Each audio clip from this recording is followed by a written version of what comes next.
बिस्मिल्लाहिर्रहमानिर्रहीम। अस्सलाम वालेकुम फ्रेंड्स, मैं हूँ फवाज़। वेलकम करता हूँ आपको आपके अपने चैनल एफजेड के एडवाइज़र में। आज का जो हमारा टॉपिक है वो है आपका यूके वीज़ा जब रिजेक्ट हो जाता है तो उसके लिए आप अपील कैसे कर सकते हैं। गुफ्तगू को आगे बढ़ाने से पहले मेरा व्हाट्सएप नंबर नोट कर लीजिए 03169385 289 03169385 289।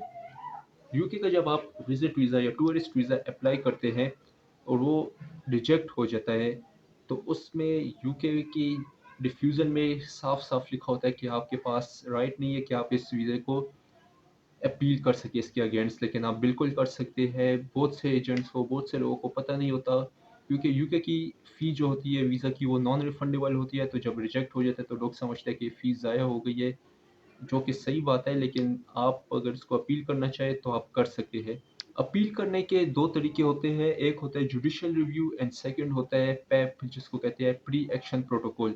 अगर आप जुडिशियल रिव्यू की तरफ जाते हैं तो उसमें आपको एक लॉयर हायर करना पड़ता है यूके इमिग्रेशन का, जिसकी फ़ीस 3000 4000 या 5000 पाउंड तक होती है। उसमें आपका काफ़ी खर्चा हो जाता है। लेकिन जो दूसरा हमारे पास मेथड है जिसको पैप कहते हैं, प्री एक्शन प्रोटोकॉल, वो बिल्कुल फ्री ऑफ कॉस्ट है। वो अगर आप खुद भी अप्लाई करना चाहें तो कर सकते हैं। मेरे डिस्क्रिप्शन में एक लिंक दिया है, वहाँ से आप पैप का फॉर्म डाउनलोड कर सकते हैं और फर्दर प्रोसेस आप खुद भी कर सकते हैं। पैप में अप्लाई करने का, अपील करने का तरीक़ेकार क्या है? सबसे पहले आप फॉर्म डाउनलोड करेंगे, उसमें जो आपकी रिफ्यूज़ल का रीज़न होगा, आपने उसको चैलेंज करना होता है। आपने रीज़न बयान करना होता है कि मेरा बैंक स्टेटमेंट की वजह से रिफ्यूज़ल आया, मेरा आया फैमिली टाइज़ की वजह से आया, जो कि मुख्तलिफ़ रीज़न है जो हम अभी आगे डिस्कस करेंगे। आपने वो रीज़न बयान करना होता है। उसके बाद आपने अपना उस रीज़न के जो जिसकी वजह से रिफ्यूज़ल आया होता है, उसके अगेंस्ट आपने आंसर्स तैयार करने होते हैं करस्पॉन्डिंग। आपने काउंटर करना होता है उस रिव्यू को, उसके अकॉर्डिंगली आप उसके आंसर देते हैं। देन आप उनको सबमिट कर देते हैं ईमेल के ज़रिए। ईमेल भी आपको उसी फॉर्म पर मिल जाएगी, आप ज़रिए ईमेल उसको प्रोसेस कर देते हैं। इस सारे प्रोसेस में आपके 14 वर्किंग डेज़ लग जाते हैं। जब ये 14 डेज़ या इससे ज़्यादा भी हो सकता है तो इन यूके की तरफ से आपको, होम ऑफिस की तरफ से 3 आंसर इसके आ सकते हैं। या तो आपको आंसर आएगा कि हमने जो आपका वीज़ा रिफ्यूज़ किया है वो बिल्कुल हक पे की है, हमें कोई इशू नहीं नज़र आ रहा, आप बेशक जुडिशियल रिव्यू की तरफ जा सकते हैं जिसमें लॉयर हायर करना होता है। सेकंड, उनका जो आंसर होता है वो ये होता है कि बिल्कुल हमारे वीज़ा ऑफिसर से गलती हुई है, हमसे गलती हुई है, तो आप अपना पासपोर्ट दोबारा सबमिट करें, आपको वीज़ा हम देना चाहते हैं। या तीसरा ये होता है कि आप हमें कुछ टाइम दे दें, हम आपकी एप्लीकेशन दोबारा से रिव्यू करेंगे और ओवरऑल उसको दोबारा से देख के फिर हम डिसीजन लेंगे। ये जो होता है तकरीबन 3 मंथ्स का वो टाइम इसमें डिमांड करते हैं और उसके बाद जो है आपको अपना फाइनल डिसीजन देते हैं। अब सेकंडली जो बात है, ये अप्लाई किसको करना चाहिए? ये उसको अप्लाई करना चाहिए जिसको लगता है उसकी प्रोफाइल स्ट्रॉन्ग थी, उसकी प्रोफाइल में जान थी, उसके बावजूद जो आपका वीज़ा है वो रिफ्यूज़ हो गया है, तो उसको अप्लाई करना चाहिए। क्योंकि इंसान को पता होता है कि उसके अंदर क्या ख़ामी, उसकी प्रोफाइल में क्या नेगेटिव पॉइंट्स है, क्या पॉजिटिव पॉइंट्स है। तो अगर उसको जब पता होता है कि इसमें एक नेगेटिव पॉइंट की वजह से अगर मेरा वीज़ा रिफ्यूज़ हुआ है, तो फिर मैं आपको ये सजेस्ट करूँगा कि आप ना उनका टाइम ज़ाया करें, ना अपना, और आप इस अपील की तरफ ना जाएँ। लेकिन इन केस आपकी बैंक स्टेटमेंट भी स्ट्रॉन्ग है, आपके पास ट्रैवल हिस्ट्री भी है, आपके टैक्स रिटर्न्स प्रॉपर है, आपकी फैमिली टाइज़ आपने शो किए हुए हैं स्ट्रॉन्ग, उसके बावजूद अगर आपको लगता है कि इसमें कोई फ़र्क नहीं था मेरी एप्लीकेशन में, जो कि बहुत लोगों के होते हैं, कोई उनका मसला नहीं होता, लेकिन बाज़ औक़ात ऐसी स्ट्रॉन्ग केसेस के भी वीज़ा रिफ्यूज़ हो जाते हैं, तो उसको अप्लाई करना चाहिए। सेकंडली, जिसको जल्दी ना हो, अगर आपने घूमने-फिरने के लिए जाना है, आपने वैसे ही सैर और तफरीह के लिए जाना है, आप ट्रैवलर है, आपने डिफरेंट कंट्री विज़िट किए है, तो आप यूके भी विज़िट करना चाहते हैं एज़ अ टूरिस्ट, तो फिर मैं आपको सजेस्ट करूँगा कि आप इसके लिए अप्लाई करें, क्योंकि इसमें आपके 3 से 4 महीने लग जाते हैं।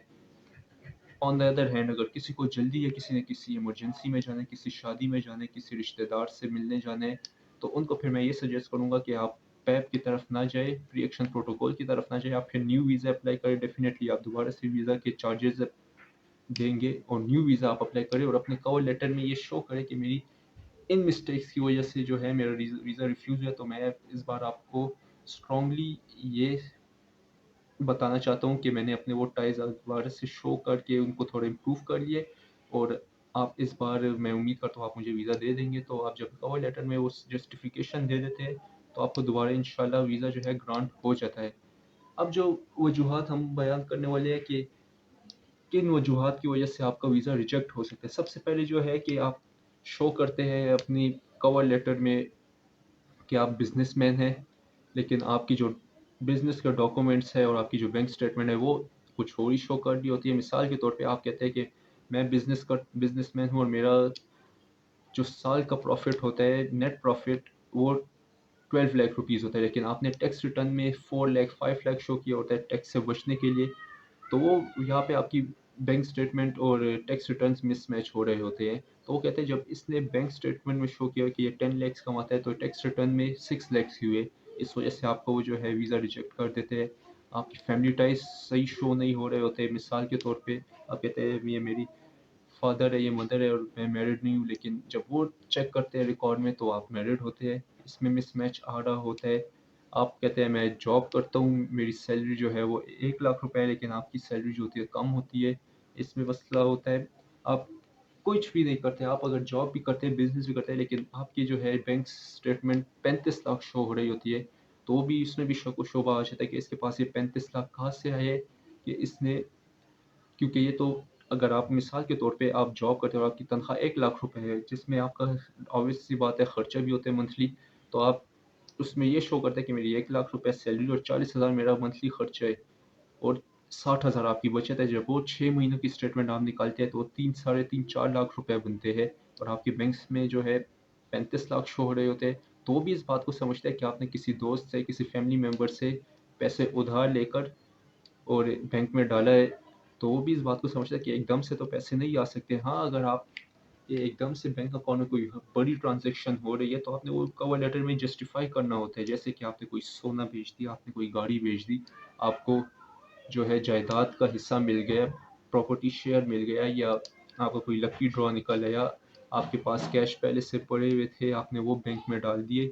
واٹ ایور بہت سی وہ وجوہات ہوتے ہیں، لیکن کہنے کا مقصد یہ کہ ان چھوٹی چھوٹی باتوں کی وجہ سے بھی ویزا ریفیوز ہو سکتا ہے، ہو جاتا ہے بلکہ. اور اگر آپ کو پر اعتماد ہو آپ اور آپ کو یقین ہو کہ میری بینک اسٹیٹمنٹ بھی ٹھیک تھی، میرے ٹیکس ریٹرنس پراپرلی فائل تھے، میں نے فیملی ٹائز سے ایشو کیے تھے، اس کے باوجود اگر ویزا ریجیکٹ ہو گیا تو آپ بالکل پری ایکشن پروٹوکول میں جا سکتے ہیں.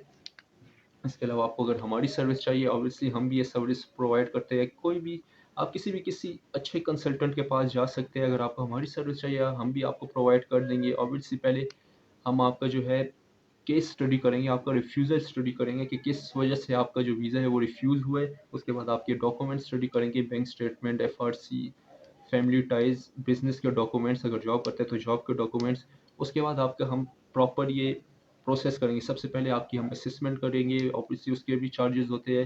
پھر آپ کو اگر ہم سے پری ایکشن پروٹوکول اپلائی کروانا چاہیے اس کے ڈفرینٹ چارجز ہوتے ہیں. اگر آپ کو ہماری سروسز چاہیے بالکل ہم آپ کو پرووائڈ کر سکتے ہیں. میرا واٹس ایپ نمبر دوبارہ نوٹ کر لیجیے 031693852889. دعا میں یاد رکھنا، اپنا خیال رکھنا. ٹیک کیئر، اللہ حافظ.